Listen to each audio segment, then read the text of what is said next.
Our life is what our thoughts make it, meaning our life is ultimately, eventually, fundamentally dependent not upon external validation, and the others' thoughts, desires, judgments also will not be able to fundamentally affect, change, or better our lives from the suffering, misery that we're experiencing. But it's always primarily and exclusively our thoughts, behaviors, qualities, virtues that makes fundamental differences and changes to our lives, improves it, progresses it, and puts us on the path of sustained growth, development, energy, character, integrity, morality, virtue, sovereignty, and all else that we can become, achieve, and basically perform in our lives happens and becomes possible because of our thoughts, because of the quality, value, and virtue of our thoughts, and not because of external possessions, societal validation, outside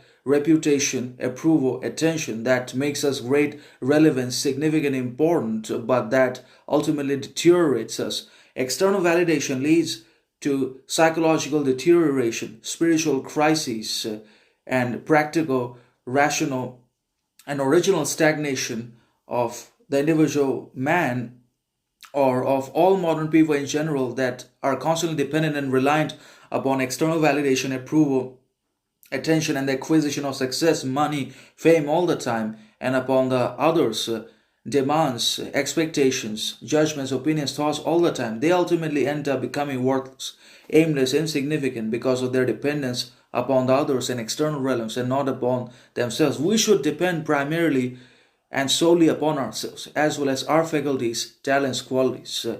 We should always rely upon ourselves and not the others. And it's ultimately our thoughts that make up our content, fulfillment, happiness, progress, growth, learning, and everything else that we become happens because of our thoughts and not because of the others' approval, attention, validation, judgment. So obviously, we should be focused on the development and enrichment and enhancement of our thoughts.